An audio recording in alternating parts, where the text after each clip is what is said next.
Ayun guys, ang haba po ng pila dito sa ng ticket.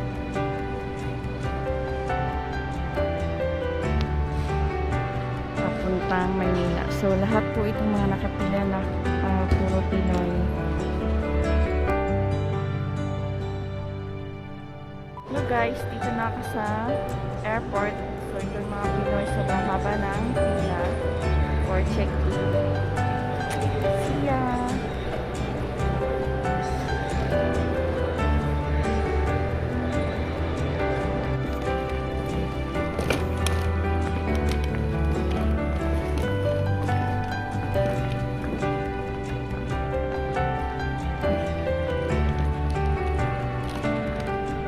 So guys, nakapag-check-in na ako at naan na ako sa immigration. So, papunta na ako sa gate 27. Ay. So, ayun yung dulang yun. Gate 27. Duty free sila dito pero mahal din ang bilihin.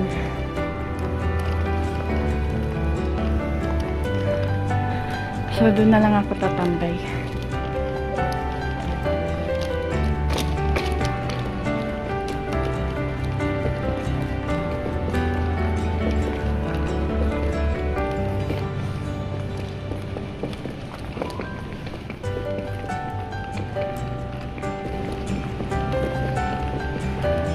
So, ito yung Dammam Airport. King Fahad International Airport. Hinihingal ako guys kasi ang bigat ng backpack ko. At buti na lang, hindi sila nagkikilo ngayon. Hindi ko alam kung bakit. Basta diretso sila sa check-in. Lahat ng luggage. Kasi kung meron man, I'm sure mahaba yung mabigat yung kilo sa akin.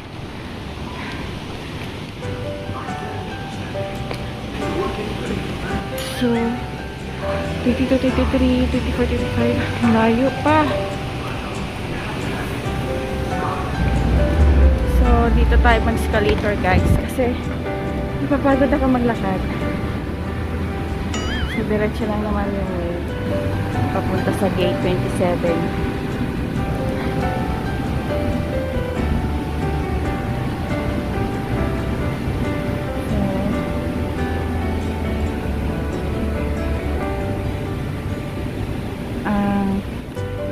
Namiss ko yung Saudi kahit na may mga bad at good experience ako dito sa loob ng 3 years of working.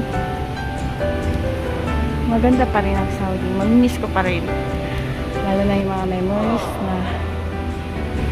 na build ko dito kasama ng mga katrabaho ko. So ayun, God bless sa atin guys.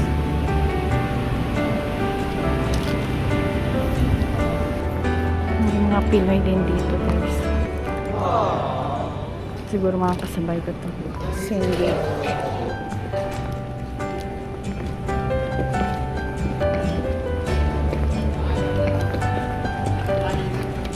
Tingnan mo yung mga itsura. Ang dami kong bit-bit. See? Meron pa ang backpack. Meron pa ang bag. May nakasukbit pa sa leg ko.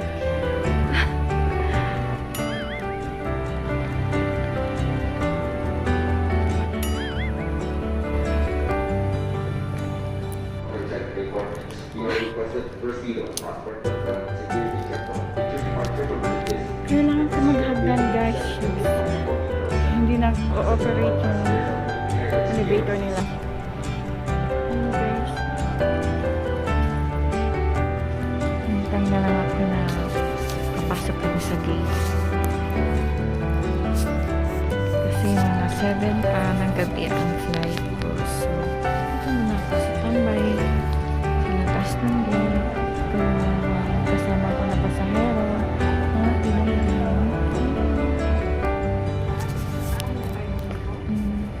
So, yun din kami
Inuulit ko po, once na makapasok na po tayo sa room, bawal na po tayo lumabas.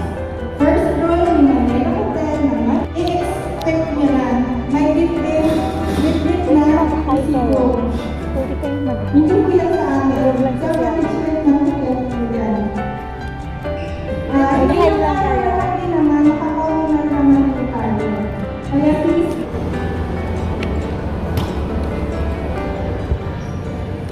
Ito guys yung pila para kumuha ng ticket. Ang kapasok na sa room. Ng hotel. Guys, papunta na ako sa room ko.